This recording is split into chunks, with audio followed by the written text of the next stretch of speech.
we're going to do a panel session. Each of the presenters is going to come back up.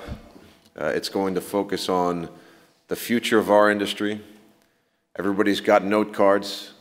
If you care to ask any questions at all, write them down on the note cards, give them to myself or give them to staff, and we'll do our best to get them answered, time allowing. Joining the panel is Carl James, and Carl is Chairman, President, and CEO of BDI, along with Steve Smidler, who is the President of Command Industrial. The panel will be moderated by the only guy I could find to do it, which is my father. I mean, you gotta make do with what you got. So,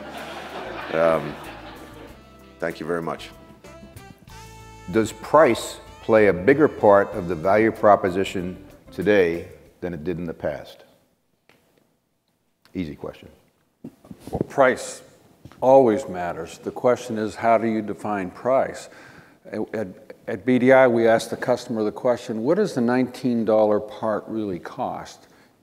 There's cost, transactional cost sitting on top of that part, and then there's how that part is used. If you can decrease the number of times a part is used by a material factor, then that 5-cent decrease of price on the $19 part is less important. But the culture of the customer really drives that, because not every customer is interested in that broader value. But is that, I think the question is that culture changing? Is it putting more of an emphasis on raw price as part of the value proposition today than it used to?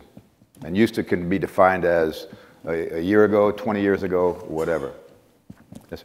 So regarding price reduction, purchasing people, yes, they are always requesting a price reduction. So in that case, we go to engineering and maintenance people.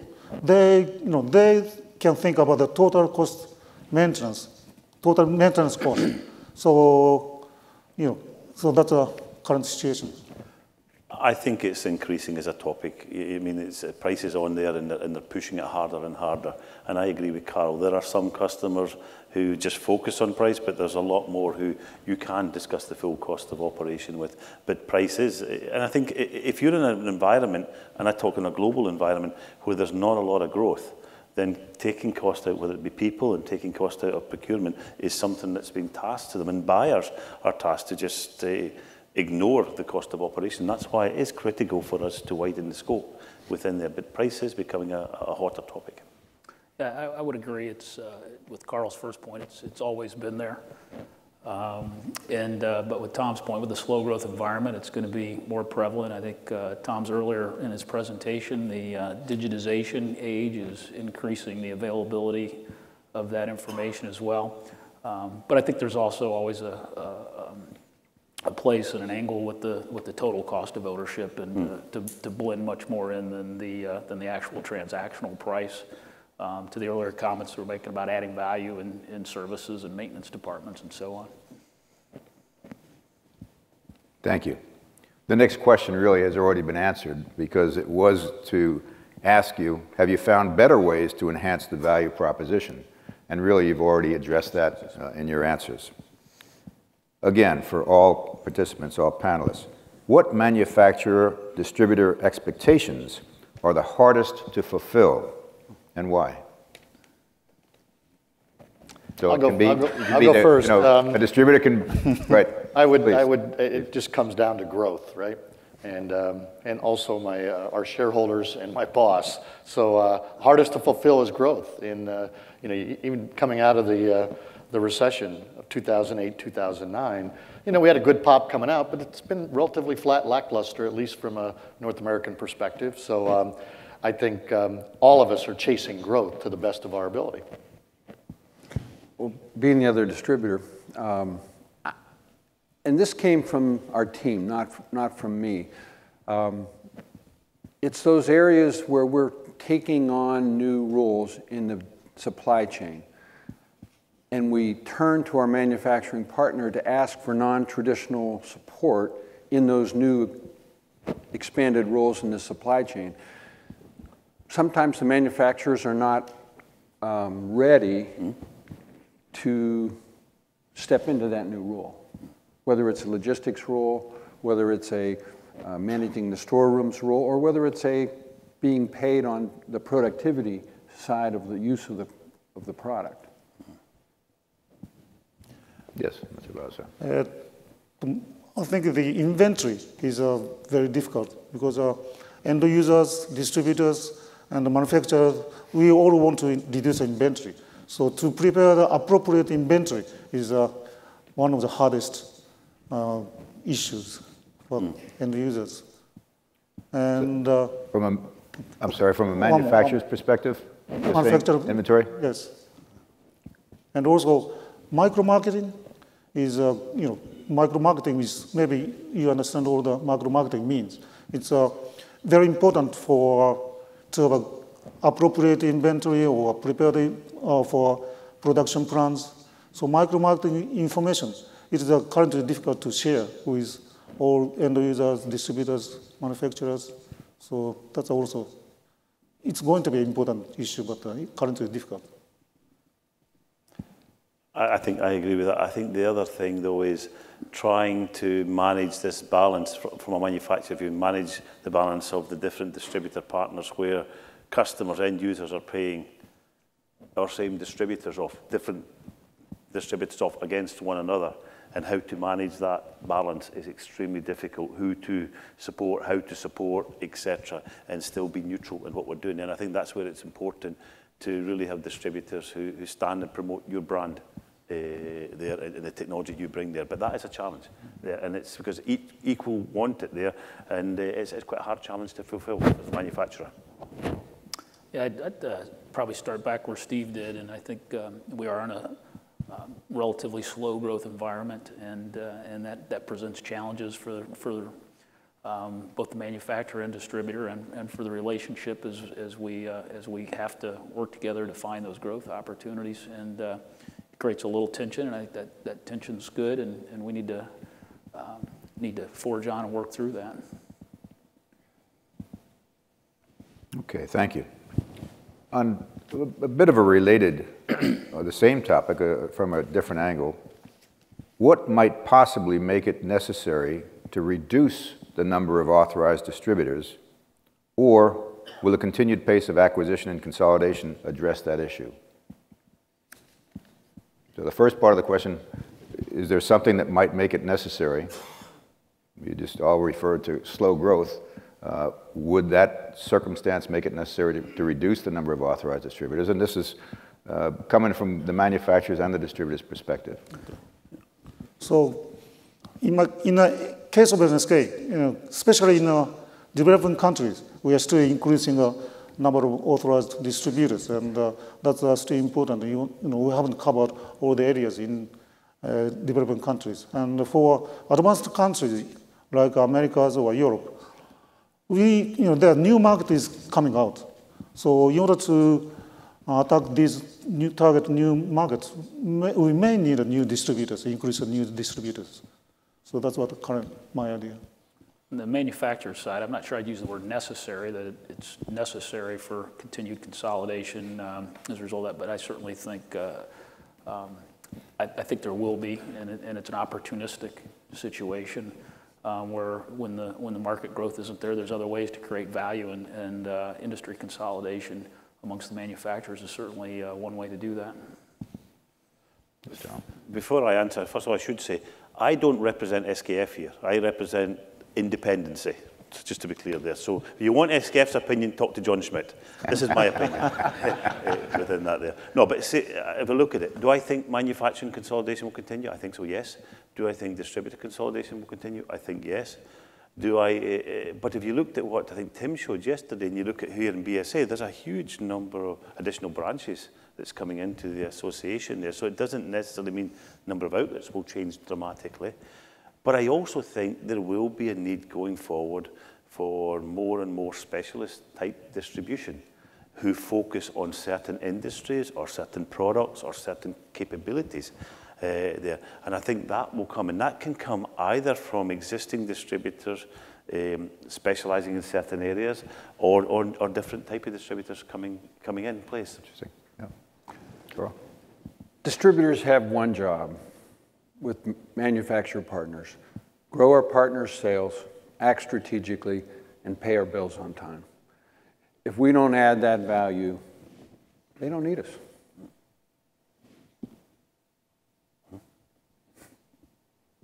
Simply put, simply put. Okay. What radical changes do you see coming that could potentially alter the relationships you currently enjoy with your manufacturer/distributor partners? Radical changes. We talked about the digital world and the fourth industrial revolution. What kind of changes might affect that relationship that you currently have? You got some questions over there, Peter. Sure, thank you. I'll go first. I don't know if I'd call it radical, or I might refer to it as evolving. But it really, I think, centers around service offering. Many of the manufacturers, both here and in the room, have expanded their service offering. Many of us on the distribution side have expanded our service offering, bringing on a lot of additional engineering talent, other contiguous product categories that complement the core bearing business. So I think as we both look for ways to add incremental value and drive the magic growth number, it's the potential overlap and conflict that can occur on the service side of the business. And simply, I wouldn't say simply, one of our challenges is just better planning together to minimize conflict, both in the market, within the customer base. So I look at service offering overlap being kind of one of those tenuous things that can and could disrupt a distributor-supplier relationship. Talent scarcity.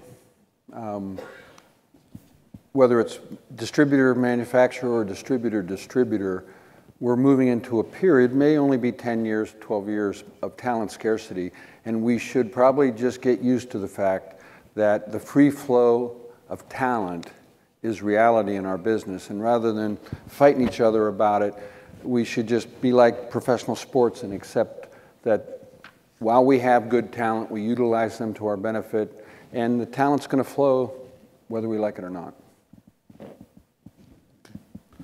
And one of them is, as Tom mentioned, globalization of customers. So they are becoming more global. And so what can distributor do regarding globalization? And as I mentioned in my speech, Asian countries, or that the distribution model is quite different. And for USA distributors, how can access to this market is a big task. And maybe one of them, alliance or M&A, might be a good opportunity for USA distributors. This is a question that's come up from the floor, and it was also part of the questions that had been asked. And I'm not posing this as an example of a radical change, but the question that's posed is Amazon a threat? And it could be other than Amazon, that's just a name. Is that a threat to the future of authorized distribution? And if so, why? And as was pointed out, they've changed their name from Amazon Supply to Amazon Business, but it's basically the same concept. Any comments? No, please. Okay. Please, no. Okay. So maybe regarding a small bearings or medium bearings considered as a commodity, maybe our business may increase, but most of our customers use bearings, which is a very important asset. And to deal with these bearings or install these bearings, maintenance of these bearings is quite difficult. So the distributor always support daily supporting for everyday jobs, and so that's what Amazon cannot do it, cannot offer it. So maintenance service and daily technical support, that's very important. So the more product, which are more technical, if we can supply more technical product, we can win the Amazon. I definitely think it should be viewed as a threat. I think it would be healthy to view it as a threat, and for several reasons. One, large company who has shown that they're willing to go into markets and lose money for long periods of time, that alone it should be viewed as a threat. And then obviously big brand name, huge user base. So I think it'd be very healthy. It would be wrong for the industry to not look at it as a threat, but I also think it's a threat that can be readily overcome. And there's always a place for product knowledge, relationship, specialization, and haven't seen that from that beginning of that establishment of that channel. I think online business in total, whether it's Amazon or whoever it is both a threat and an opportunity. And I think it's coming. We can't expect people who buy online at home for their private use to suddenly come in and ignore that when they come in as procurement people into the offices there. So I think it's an opportunity. If we grasp it in the right way, we can turn it into a growth potential for us. But it will change the way how we do business. The sales process will need to be done much, much earlier than it is before. The technical work, the value we deliver has to be done much earlier so that when it comes to the point of purchase, it's not a case of ringing around to see who you want. You've already decided who's the supplier, who's the brand when you go online to do it. So it will change how we need to operate with our customers there. And I think technology, but I think the service offering that we can bring to them will be a vital part of the differentiation, whether it be installation, monitoring, helping them run it, also helping them reduce the inventory tied up in their business there. I think there's a lot of things that we can do together to support it, and we're in the best position to do it because we know the business. They're coming in, they don't know the business. We know the business together. So with the right investment in online tools and making it easy to do business with, then we can fill that spot, which will be filled by someone. It's been filled in other industries, as I mentioned in my speech, by other companies. Mm-hmm. We shouldn't let that happen in our business. We should fill that hole. So Tom, you mentioned earlier in your presentation that your daughter buys her clothing online. Yeah. You mentioned that you're sort of a holdout, but do you see yourself buying clothing online as well? Just joking. It depends if you do the size. Everything I have on, I bought at Amazon. Really? Okay. I don't buy much online, to be quite honest, from clothes, but I do buy lots of other things online. Right. But again, it's ease of use. And it's easy doing business, because the thing with it is if it comes in, if it doesn't fit, she ships it back there as well. It's a nice, easy thing as long as it's not an urgent way to do things there. And she does it when she buys it, not from Amazon, but she buys from Next and other ones, Forever 21 or whatever they're all called. She buys from them. And she does it because she trusts them. Mm-hmm. She trusts the quality she's getting, she trusts the service she's getting, and she knows if there's any hiccups, she can return it back. And that's that value proposition we need to bring in from the industrial world. We have it in the old traditional way. We need to bring it into the online business together, distributors and manufacturers.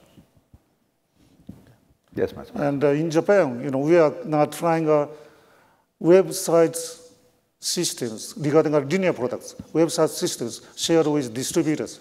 And so quick delivery is very important for distributors and end users. So now we are testing a website which is shared with distributors, and we are going to expand this kind of system. So maybe in the future, for bearings or USA market, we want to try. Mm-hmm. Thank you all. But it will change, yes. It'll also change the role a little bit of the branches that are out there. We talk distributors and talk about the branches. Will they be the place where there needs to be a lot of inventory stocked? What sort of knowledge base will they need to have, which will be different? Can goods be shipped from the central warehouse straight direct to the customers, and they become more knowledge centre? There's changes that will take place, not just distributors, but in branches that will probably come before some of the others. Interesting. If communication is a catch-all for issues that tend to cause problems in the customer, distributor, manufacturer relationship, how do we improve on that communication? Very general question. Well, I think it's the job of the distributor. We're closest to the customer to communicate back the customer's requirements. The job of the manufacturer is to listen to us. I would agree. I think it's you just have to work at it, right? You have, an event like this, is a valuable way to do that. I think relationships at all levels, the executive level, the branch level, et cetera, you have it's a lot of listening and a lot of responding to that. Sort of a part B to that question. As was stated earlier, does the changing landscape of how business gets done and its impact on personal relationships make that communication all the more difficult?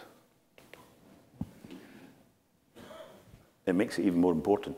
More important? More important to get the alignment. And I think the tone from the top, whether it's from the manufacturer or the distributor, is critical to get that alignment in the organisation.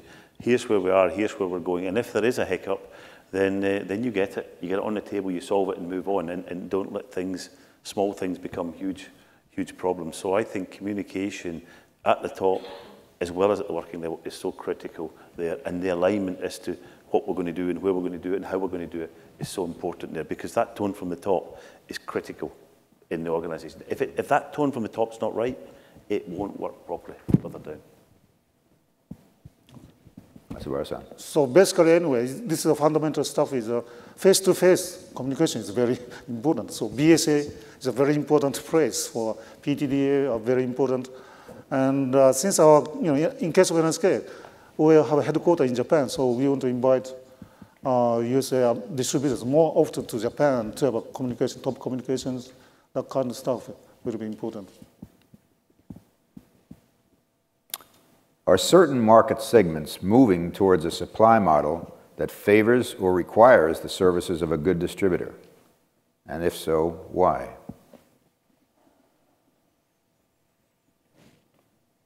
I think all of them need distributors. I don't So all segments? I don't see any change in that. Right. I think I agree with that. I don't see any change though. Thank you. Well, we've certainly seen a move amongst large aerospace OEMs where they have found the value in the distributor and historically have gone direct. I also think the wind market is developing globally and still figuring out where that place will settle eventually, but those would certainly be two that have been moving in the last few years. The flip side of that question would be, are others moving away from that model? And if so, why? As some segments are going, certain segments, as you just pointed out, Rich, are moving towards, perhaps are others moving away, where their preference would be to just buy directly. I think global consolidation definitely has an impact there. If you take a look at what's going on in the steel industry, for example, we got back to the question on price. Our customers' data has gotten a lot better. Yes. They've consolidated the systems. They've figured out ways to aggregate, analyze what they buy, where they buy it at around the world. So, as certain industries heavily consolidate, clearly their purchasing leverage and purchasing philosophies can change because, now a purchasing philosophy, could come out of South Africa or the UK for US operations. And in many parts of the world, they don't necessarily have the same level of go-to-market value-add distribution that we have here in North America. So there are executives making decisions because they've never seen or tasted that valued business model. Our customers ask us, and Rick Kopfer and John Ruth kind of lead at this, how much duplication in the supply chain is there in inventory? Yes. There's a lot of duplication on our balance sheet, on the manufacturer's balance sheet, and the customer's balance sheet. So the degree to which we use technology to open up that visibility and eliminate duplication, ultimately the customer is going to want the acquisition to happen as close to the point of use as possible. And manufacturers are going to want to get it off of their balance sheet at the point of production or as close to the point of production as possible. So that opens up a role for distribution to manage that supply chain and eliminating duplication in a more efficient way. I think I agree 100%, Carl. I think my experience from my SKF days was where we had an open transparency with our distributor and with the end user, we were able to take significant inventory down. And why was that? Because many times the customer was stocking at a certain part of his inventory. The distributor was more or less mirror imaging that. and we were more or less mirror imaging that. So we end up with a triple of certain part of the range, but not the full assortment the customer needed. Sometimes also the customer was stocking the same inventory under different part numbers because it was the gearbox manufacturer or the electric motor manufacturer's part numbers he stocked it in. I think there's a huge potential in the supply chain to take cost out of cost of holding inventory. And I also think from a manufacturing viewpoint, it will give us much more access to real-time data, because inventory is like a shock absorber to the real demand. And the further away you are from real demand, the bigger the swings you get. The bigger the swings you get, the more inefficiencies you have in your operation there. So I think this is one of the key areas where transparency across that has a lot of value to come in there. And of course, some of the end users want to go direct to the manufacturers there. But I don't see it, I see it coming, as you say, from the globalization that's taking place and from the different models in different parts of the world. You've really all touched on this next question already, but just in case you have any other thoughts on it, how does the growing geographic and international expansion of distributors and manufacturers complicate the dynamics of global relationships? Can you explain? Is it good for the industry? Again, this has been touched upon, but certainly open to additional comments. My experience is it causes some challenges, I think, in the relationship, especially if, for example, in certain markets, the manufacturer has a good proven distribution network, and then because of global customers wanting a distributor to come in there from another region into that area there, then it causes more friction to be managed and things to be managed to bring in a new distributor into that area there without putting the nose out of joint of the existing distributor. So that, yeah, it does sort of cause some challenges, but at the end of the day, that's the way the businesses are going. We've got global customers who want global partners to do business with. So it's up to us to manage that channel in the best possible way to the benefit of all three parties, the customer, the distributor, and the manufacturer. But it does cause some challenges. Yes, Matsuo. I want to Carl, BDI is now becoming a more global distributions. How can you make a success? It's one order at a time. We follow the customer. And when the customer says they want us to be in a particular location, we have to find a way to do it. As I was talking with Tom earlier, sometimes the customer's really not as ready for it as central leadership may want them to be. So you have local relationships in local situations through different ways of doing business that are sometimes hard to break. But we're committed to following the customer, so if they want us to go to Kazakhstan, I'll have to go to Kazakhstan.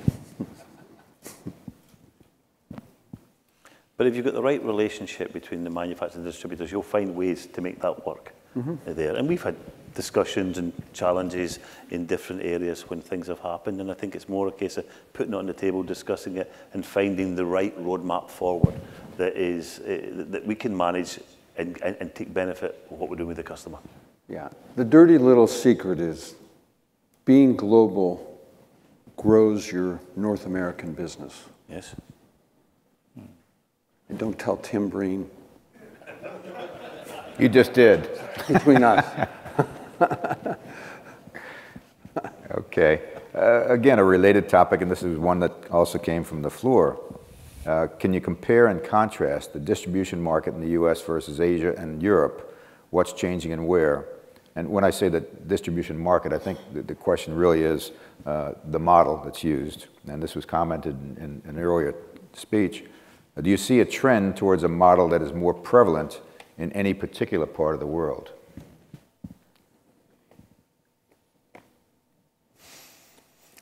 If I come in then, I can say that if you look at the multi-brand sort of big companies that you have here in North America, you see that in some areas like UK and moving into mainland West Europe.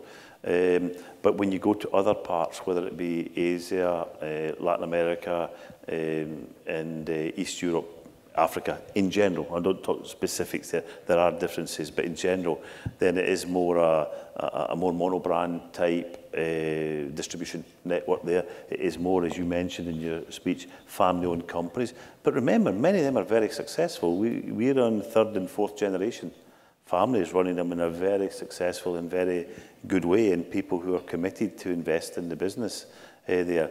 I don't think that one model is better than the other model there. I think it's the model that's right for the market that you're in, and I think you will have different channel strategies in different in markets, and we've got as a manufacturer to manage that. But you don't see a movement towards, let's call it the North American model, if for the lack of a better term. You wouldn't see necessarily a movement towards that model in other parts of the world where it's not currently the model. I think many of the UK and European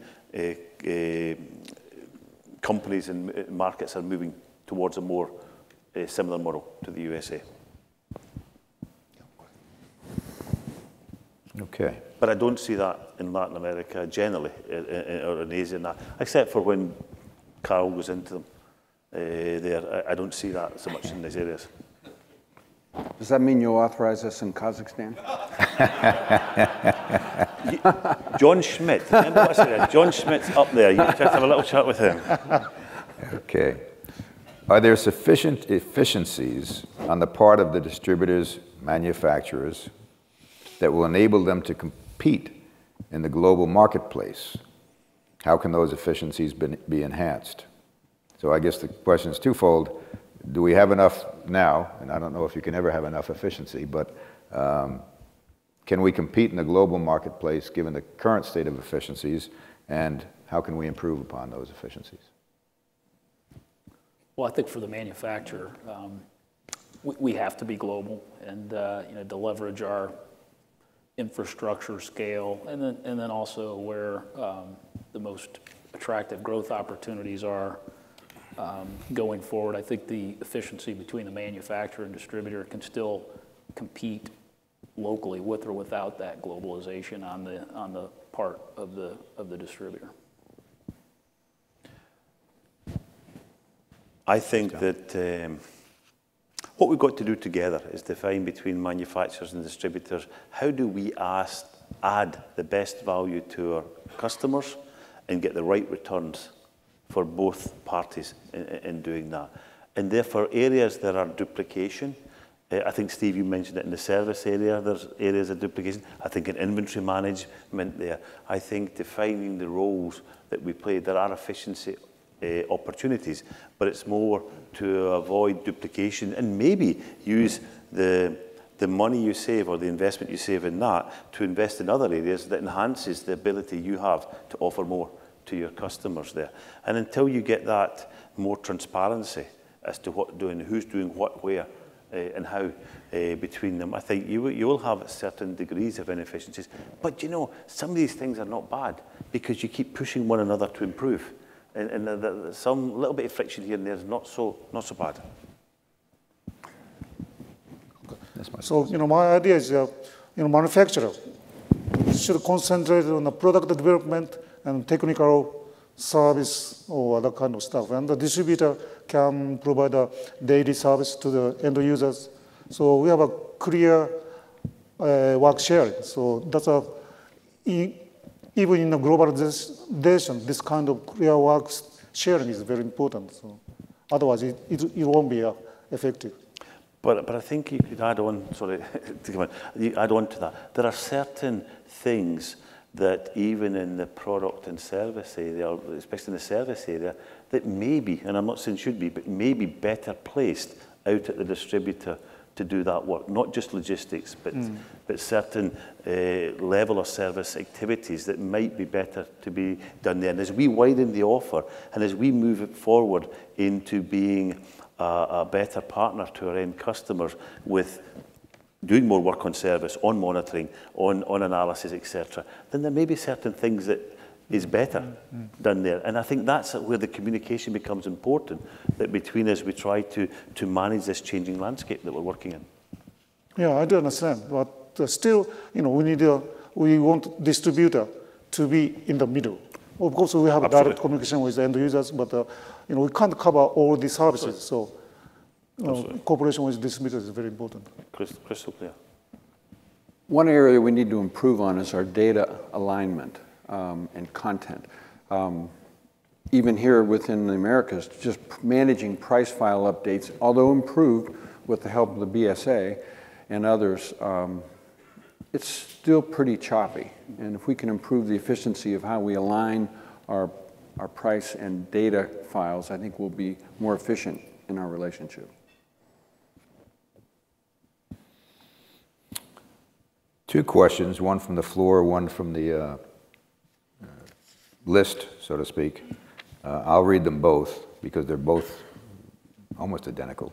From the floor, rebates are an important part of our manufacturer-distributor relationship. Have we collectively become too dependent upon rebates? The related question, are rebates a permanent part of the manufacturer-distributor relationship? Will they get more or less complicated?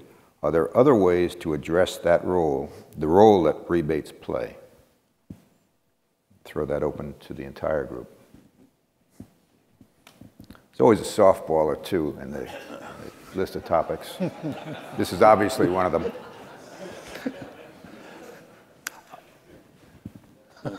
Sure. I think rebates have become too much focused on two elements. One is the volumes purchased into the distributor, and second, it's been part of the, even if it's a central base, but part of a sort of price, reducing the price there. I think rebates are good to have. It's a little bit like having incentive programs for your employees. Part of it is fixed and part of it is variable based on performance. And I think what we need to do is move rebates much more into real performance in the market, in meeting the objective that Carol said that distributors have got, which is to represent the products of manufacturers, to grow them, to develop them, and to do that in the best way for the manufacturer and for the distributor. So I think we should get much more in the added value at the front end, both in products and services, and reward that as a means rather than reward the purchases and putting into inventory. Well, the reality is in large customers that are global, there's so much transparency on unit price. It's the only way for a distributor to survive in that space through a market development approach rather than a price per unit approach.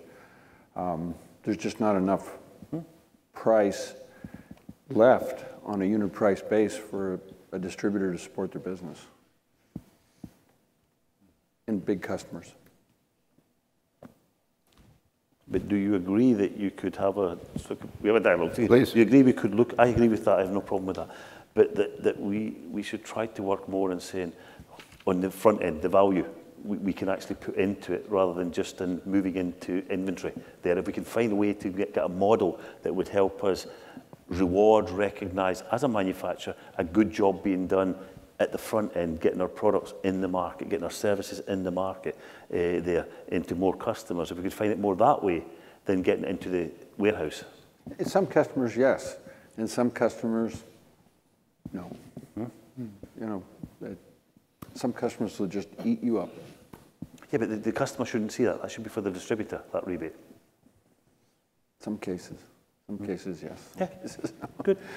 That's a discussion another discussion we can take further.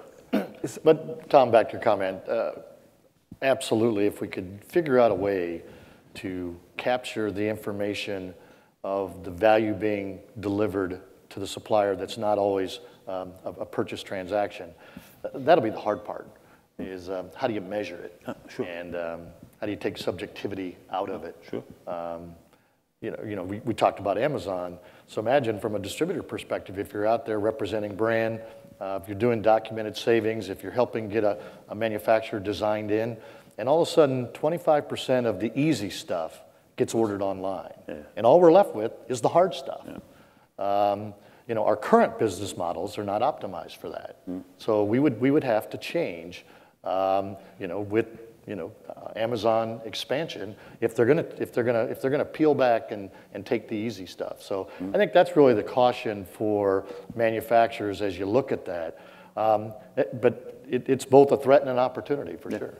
I mean, we need to, I mean, you know, Carl, myself, I know speaking for some of the other distributors, everybody's spending a lot of money on new technology.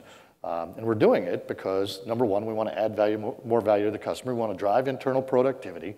But we also want to be able to have some capability to go compete against the disruptors in the market. So, I agree. And you know this, Tom, in your industry particularly, let's look at the paper industry. It's so deviated already, they're almost becoming like OEMs. Yes. And so how do you monetize that in the supply chain? 'Cause it takes talent to manage a paper mill. Once that price is out there in the market, there's no other really way to do it other than a rebate that I know about. Or a deviation, adjustment. The issue to me is rebate on the sale of the product or the purchase of the product. Yeah, I agree with that. And I think there will be challenges for us to do it, but many times it's how could we solve the 75% where you do get it, we don't have the Amazon, and then we look at the 25% maybe in a different way. I don't know. Just thinking out loud. Another question from the, thank you all. Another question from the floor. What is the #1 challenge facing our industry over the short term, medium term, long term? #1 challenge. Talent scarcity. Yeah, I agree.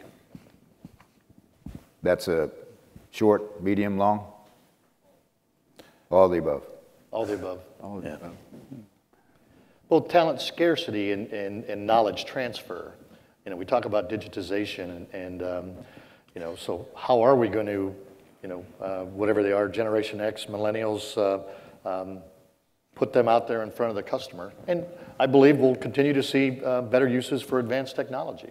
So when Timken provides us a hologram sales force, and we can carry them in as a tablet, you could actually make a joint sales call with a manufacturer in more of a virtual basis. So no, I think there'll be a lot of disruptions to that effect, and knowledge is going to be a big key. I mean, we already talked about it. You know, Carl kind of took the survey. You know, just the level of knowledge at the customer level is declining, and pushing that responsibility on us. And you know, Breen covered, you know, kind of the age profile of the industry. You know, we definitely have some headwinds and some challenges when it comes to knowledge scarcity and transfer. And you're gonna, and realistically, I don't think we're gonna be able to replicate what we have. We're gonna have to do it differently in terms of how we sell and how we solve business problems. So for a short time, in developing countries, I don't want to specify the country, but anyway, some steel manufacturers, they don't care about the quality of steels, and they just output is very important, and so they are always buying a very cheap roller bearings, roll neck bearings, and just increase mass production.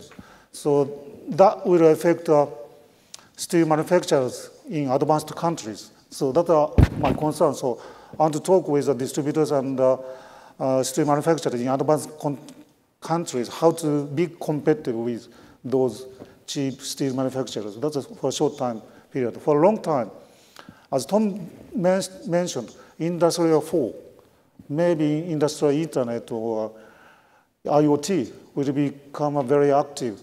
So in that case, how we can set up a business model with distributors. So still, you know, Industrial 4 it's going on, but still we don't know what's actual model or actual status. So, you know, we have to work very hard to understand or advance this kind of business model.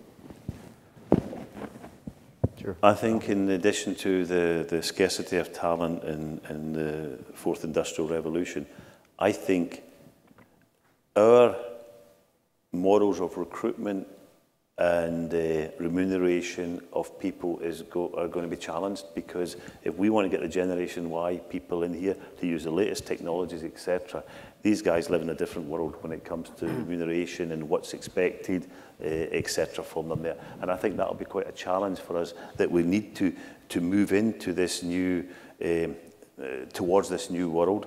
We need to make our industry very attractive, and we need to attract people whose option is to go in more the IT dimension, to the Silicon Valleys, to these other areas where they have a different type of reward structure for these type of individuals. How do we bring these type of people into our industry, because we need them, and fit them into the model? How, on that same topic, Tom, how, any comments from everyone, not just yourself, but how are we doing on that? You know, I know some attention was paid yesterday to Generation Y.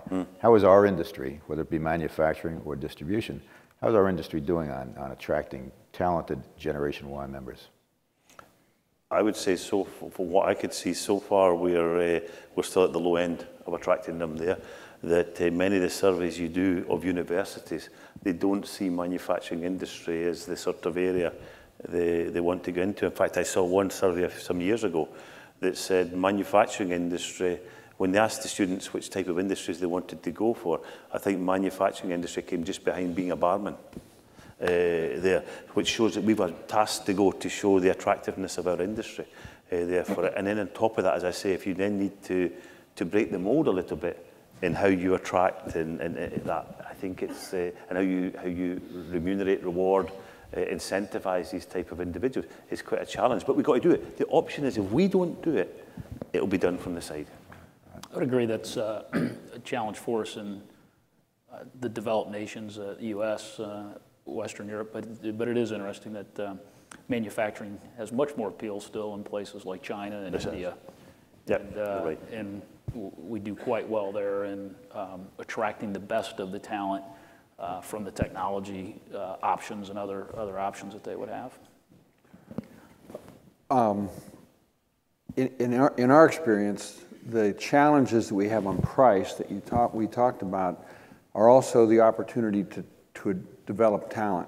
What do I mean by that? In steel, in paper, these large industries, we're going to soon be compensated by the degree to which we increase mean time between maintenance outage.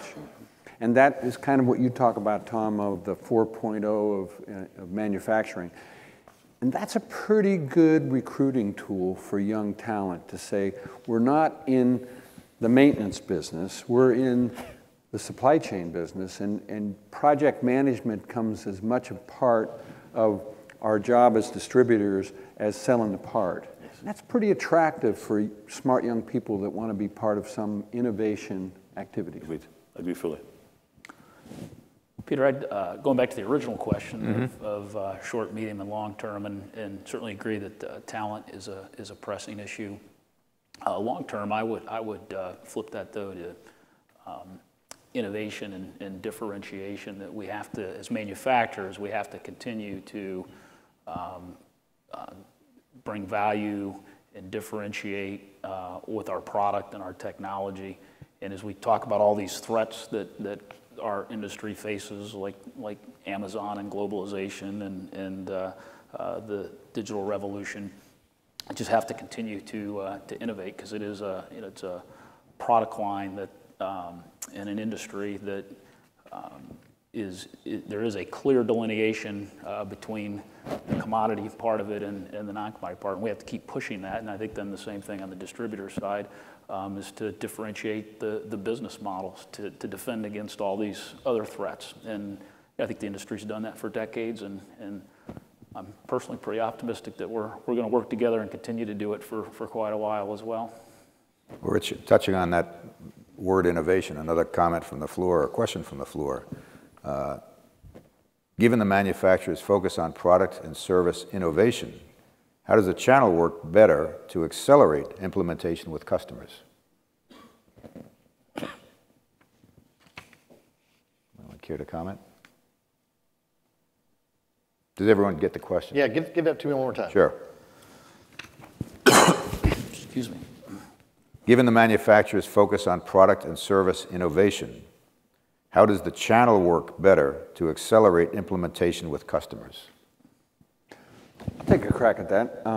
We had a regional meeting recently, and John Roos stood up in front of the supplier and sales teams, and he challenged us to make more direct connection with the production side of our customers' operations. And the degree to which we engage them in the use of your technologies to help their production increase yield, we're going to be more successful. I think about half of us got that, but there's still a lot of more learning in our organization to understand how to access that part of our customers' world. Yeah, and follow up, if I can infer some things in the question. The manufacturers spend a lot of money on research and development, new technologies, new advancements. And when we talked about a sensorized bearing, you know, our challenges, do we have the people, the capability, the training to deliver against that value? I mean, you're spending a lot of money on research and development, and you sure hope that you've got a channel that can get paid for that value. Not just our value as a distributor, but paid for that advanced technology. Those are big challenges. I mean, from our perspective, what we've attempted to do is to try to invest in contiguous technologies that are complementary to the core, that really can help the core business expand and solve a broader suite of business problems for our customers. I think as manufacturers, we've got to get better at being able to define the real benefit the innovation's bringing, and giving the tools to the sales force, both the manufacturer sales force and the distributor people, as to what is the real benefit to the customer there, so that when you do access, Carol, these people, that they've got the information that they need to have to be able to do the job and put it in customers' terms rather than in technical terms there. I think that's one. Secondly, I think we should study some of the models that are done in other industries, how they launch new products to the marketplace. I mean, the IT industry, the phones, things like that, they've got a much faster, they've got a machine to launch innovation and bring it to the market quickly. Because if they don't do it quickly, the next one will come, and the next one will come.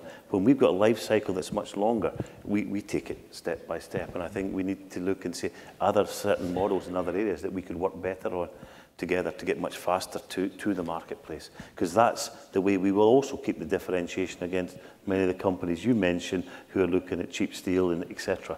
By getting the products to the market much faster. And it's also a way we'll be able to differentiate from some of the people like the Amazons who can't do that. So my answer may not meet your questions, but anyway, if we understand the customer's real requirements and if we can show some profit to the customers, maybe we can promote our products. So I thought that's simple. I don't know. The next question is labeled as a question to ask a manufacturer, but I would really appreciate both parts of the partnership to respond as they see fit. What do distributors look for in a good partner? The partner being the manufacturer. I'd start with that, Peter. I think I'd start with the relationship side and the trust and transparency. And Steve said it earlier in one of the questions in regards to where we're sometimes both going into the same space.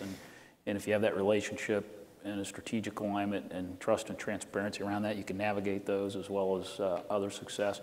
But beyond that, it's obviously a very long list. You know, strong brands, installed base, and again, innovation and relevance in the marketplace for differentiated products.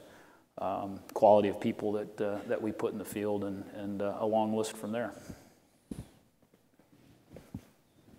I think the distributor looks upon a partner with all the benefits of brand, technology, etc., who can help them grow and develop their business, profitably grow their business in the right way, and be the easiest partner to do business with, i.e. you give the support, you give the tools, you give the logistics activity, etc. to support the distributor.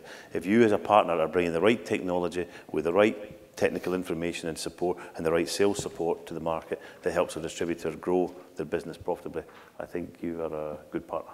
And you need relationships and all that to do that, but that's the armory you need to have. But Tom, you mentioned ease of doing business. You know, we do a semi-annual supplier survey, and the supplier that always scores at the top it's because of ease of doing business and responsiveness. Yes. It's not a bearing supplier, so don't be offended. We often use them as a benchmark for folks to say, you know, figure out how they do it. Exactly. Now, family-owned business, you know, inventory on the shelf's not a problem. So, they just, you know, are the most responsive. And we've discussed that before, I know that. And they make you successful in front of your customer. Exactly. And our folks remember that. Yes. Yes. Here's another softball question. Given the mature state of many bearing markets, characterize the rationale or perhaps the temptation for manufacturers to potentially service the market directly. Do you see that as a growing possibility? If they can, they will. Yeah, I think it's not so much the manufacturer as it is the customer, right? And the customer is the one that at some point challenges that. And but the points Carl's made, if the value proposition is strong, it'll be offset. So the temptation might be there, but the growing possibility might not be if value is being added at the right spot. Would you say? Do they really want to handle the receivable?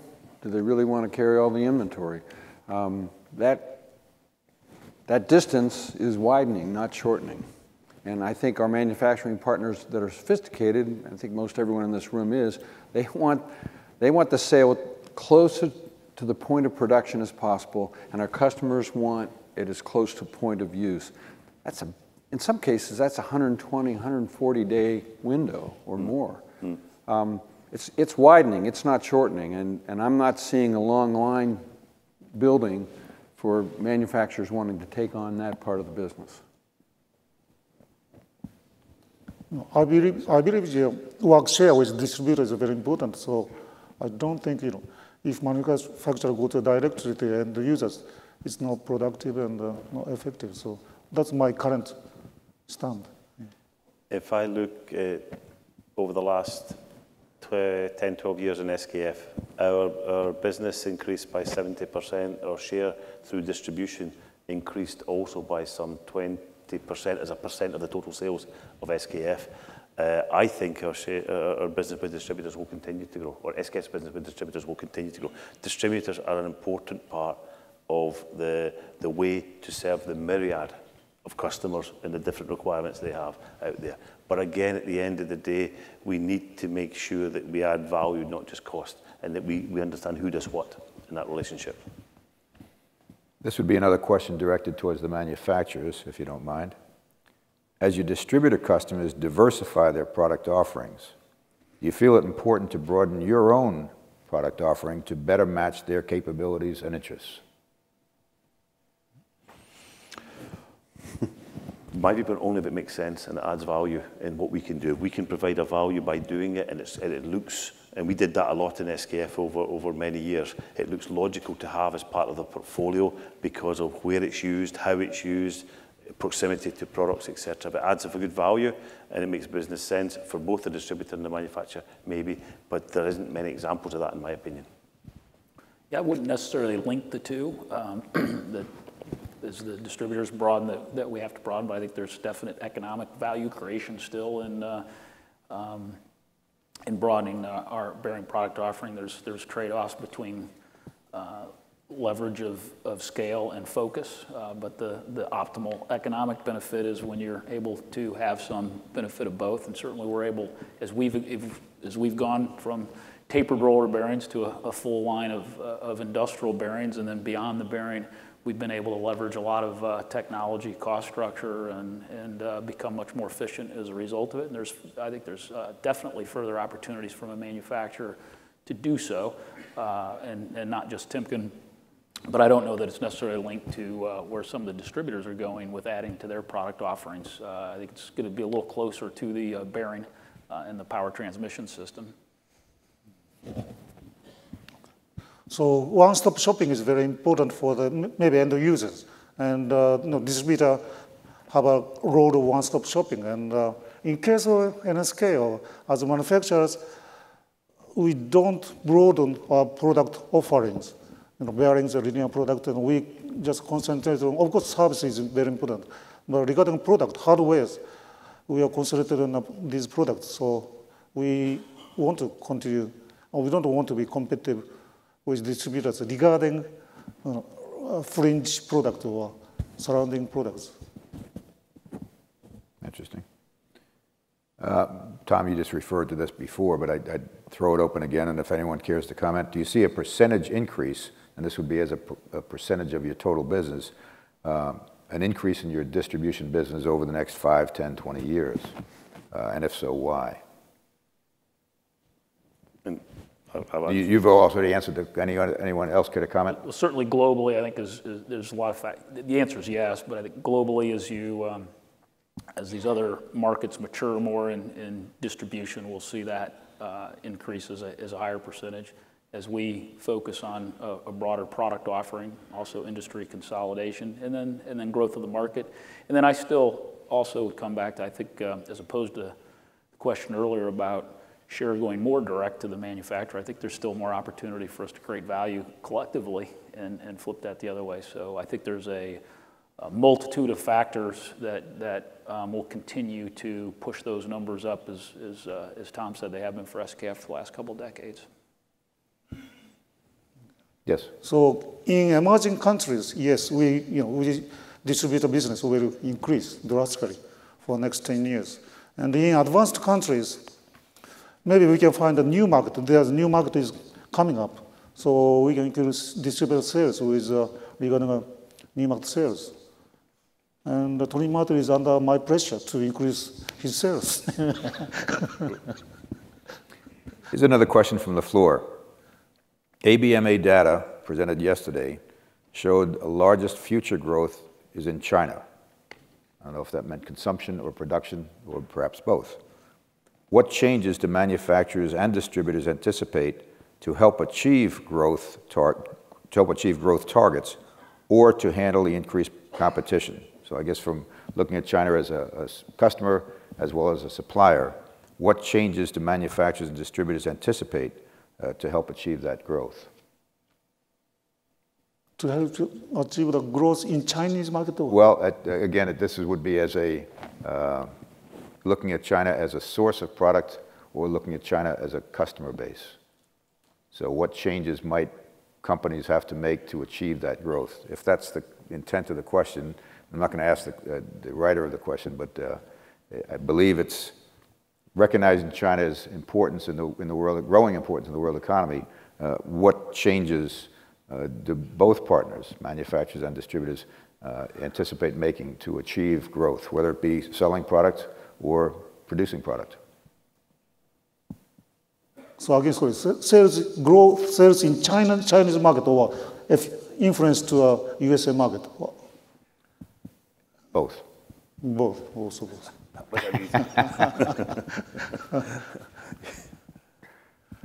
Okay, I don't. Okay, this might be a right answer, but in Chinese market, the labor cost increasing very rapidly, maybe by 10%, over 10% every year, and so Chinese plants or Chinese customers now they are moving toward automation to avoid the labor cost increase. So kind of robotics or industrial 4 will be very popular in the Chinese market. So if we take that kind of opportunity, we can grow in the Chinese market. I think I think first of all, if you actually went back a long time, you can see we've already seen a dramatic growth in China if you look over the last 10, 15 years there. And I think also, if I remember the ABMA data from yesterday, they said the major spike up in China was driven by the automotive industry as well, where there's a lot of investment in the automotive into China. And it's clear that the supply chain in the automotive cannot be a long supply chain. So that's going to mean more investment into the Chinese market, especially for the automotive area there. I think it's continuing the journey that I think all three of the companies here have been on, which is investing in China, both in terms of manufacturing technology to support the growth in there. Now, what would that mean going forward for shipping out of China back into USA, etc.? I think with the growth in labour costs there, with the length of the supply chain that you've got from China, to the USA. And I think also with the energy cost that you've now got in USA, I actually see, I'm a firm believer, and have been for many years, of the reindustrialization step by step taking place in USA, rather than stuff coming in from China. I would also add the recent volatility in currency, I think, has been a good reminder for all of us of how fast those economics can change. And I think most of the major manufacturers have had a strategy to put more of their cost content into local currency. And the last few months has been a good reaffirmation of why that is a good strategy. Because to Tom's point, the length, cost structure, and then throw on top of it 20 to 30% currency moves in short periods of time. I don't see that as a major threat in terms of a massive movement of imports from the country. And that's despite the fact that, as Tom said, all of us invest heavily there. It's now our second largest manufacturing base after the United States. Certainly an important country for us, but it's much more from a local standpoint that we invest there. So more and more of you anticipate, not just for Timken, Rich, and any comments from anyone, more and more of the production coming out of China is going to be used to satisfy local demand as opposed to worldwide demand? I think it's certainly the case for the major players. Obviously, there's a huge export base there as well, but there's a different, still a clear differentiation from those players versus the global players. Right, right. China's a big market, and they're investing in education by a big multiple over what we invest. We could wake up in a generation and find China's Germany. And a different kind of competitor. Mm-hmm. Question: what demands do you consistently hear from the customer, end user, that distributors are unwilling to support?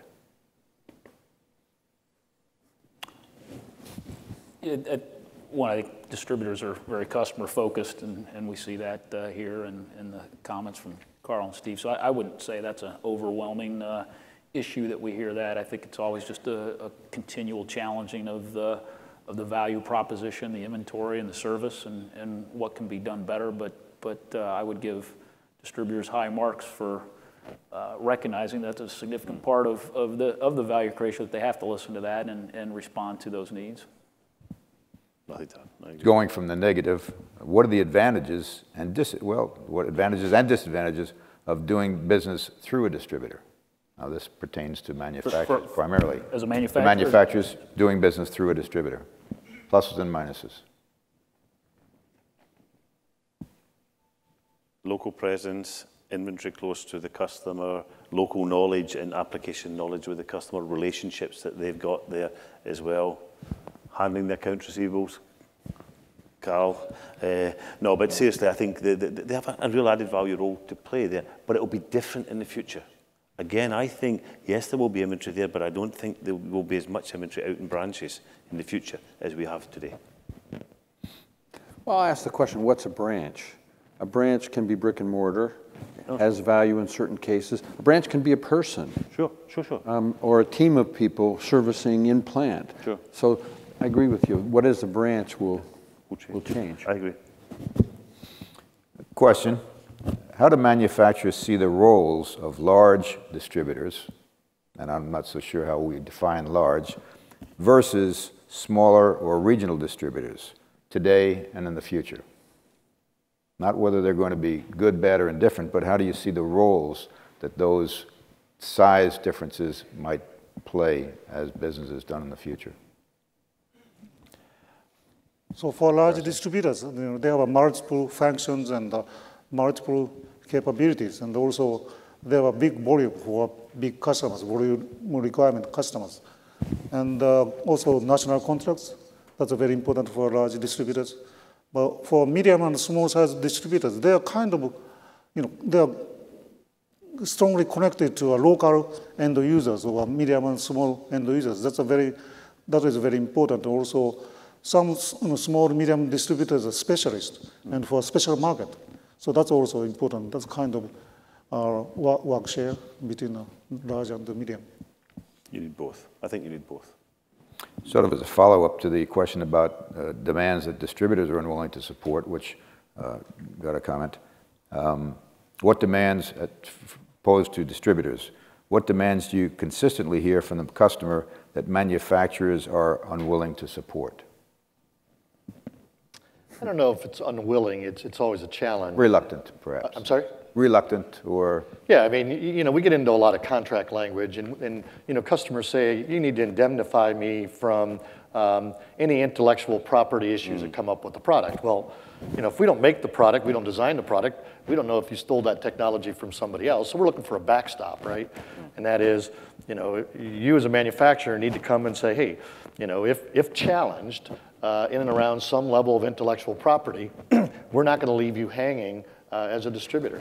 Those are difficult, right? Because you know, direct, indirect damages associated with a product failure. So these are the types of things that I think we typically get hung up on, and you know, the expectations of the customer is, you know, they want to transfer as much of that risk onto the channel partner, and then they want us to take that risk and transfer it onto the manufacturer. And it's a sticky wicket, as they would say. Is it Scotland? No, where did they say that? England's sticky wicket. India, I knew that. Carl? The one that we run into everywhere is the time that the customer's demanding in terms of the time that they pay us and the time that we have to pay our supplier. In some countries, manufacturers incent us by paying in 7 days, and we're getting paid in 100 days, and that in a low interest environment is manageable. But if we get back into 8–9% cost of money, it's not manageable, and we need to rethink those spatial gaps in payments, because the distributor will get rolled over in an 8–9% cost of money environment.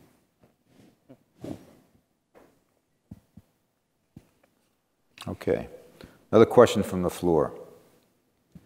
Many customers keep asking for price productivity, and I assume that means price decrease, and it's a very mature item. What are your responses to this? Okay. So as I explained before, mainly this is coming from a purchasing department. So in my case, I meet the top of the purchasing department or maintenance people or engineering people to persuade this is not, you know, this price reduction request is not correct, and we show some data based on our experience data. Total maintenance cost will be much cheaper if you buy this, okay, and if they don't accept, I'll leave. Yeah, I think that's the only argument. You have to focus on the total cost, and not just the cost of operation, but of ownership in total, including inventory, including the 24/7 support distributors provide, etc. to them. But on that note, Peter, one of the things the manufacturers, you know, we like new products and new product launches, because, you know, if a customer's got 5 years of data on, you know, bearing A, and you make a small technical, you know, change value, and we can start upselling. So you kind of take that, you know, price productivity where they're measuring what they've paid over the last 5 years, and upgrade them to a new product, give them more productivity, solve you know, keep the machine running longer. These are the things that if you can do that, then we can bring that new product in, even slightly adapted at a different price level. Absolutely, absolutely. Question about, sorry, Carl. I think that's an area distributors we're having to learn. I know our team here in the US and Canada is having to learn how to do lean principles on current state, future state. I don't think we've had a lot of experience in measuring price and productivity relationships, and we probably need help, a little bit of help and collaboration, maybe more than help, on how to do that, because as Steve said, as product applications change, so does the quality of the product, and I'm not sure you're always measuring apples and apples. Right, that's a good point. Another aspect, and this would be directed toward distributors, and everyone can feel free to comment. What do manufacturers look for in a good partner? I think we've covered a lot of that already. Well, we covered it basically from the other side of the coin, but if any distributors care. I mean, we talked about, we have to deliver value. We have to remain relevant, deliver value and growth. As Carl said, pay the bills, play that critical role in the market. I think the other thing we need to do is we need to, constantly be aware and help support those premium brands in the eyes and the image of our customers. General question. Have relationships with manufacturers, this could be answered by distributors, but feel free to comment from the other side as well. Have your relationships with manufacturers changed over the last 25 years? Has the notion of partnership been advanced? Is there comparatively more or less trust and loyalty in that manufacturer-distributor relationship? Not necessarily a softball. So first part of the question, has the nature of the relationship changed over the last 25 years? Oh, yeah. And how and what? It's less transactional in that we're asked to be more strategic. And I know in our company, we had a very tough situation with a manufacturing partner about 5-7 years ago. And now they're one of our better, if not the very best supplier, because we're acting strategically. And so I think it's changed dramatically and will change again. I just need to comment. I've only been in distribution for 5 years, so I've grown up on the supplier side and on the electrical supplier side. Definitely consolidation for sure. I mean, I'm speaking on behalf of kind of having been on the supplier side and now on the distribution side. Consolidation both in distribution and consolidation across manufacturing will continue to drive changes in every, how you select distributors, who you authorize. So those are going to just be, they're here to stay, ongoing challenges for sure. And I think the whole collaboration and partnership and openness has changed because the requirements from customers have become much more demanding. So I think the level of way of working has had to change quite dramatically. As you say, from transactional to be something dramatically different, and where we are much more transparent. Can we be better? Absolutely. Has the notion of partnership been advanced in recent years or going back a number of years? Do we truly have a stronger partnership today than we did yesterday?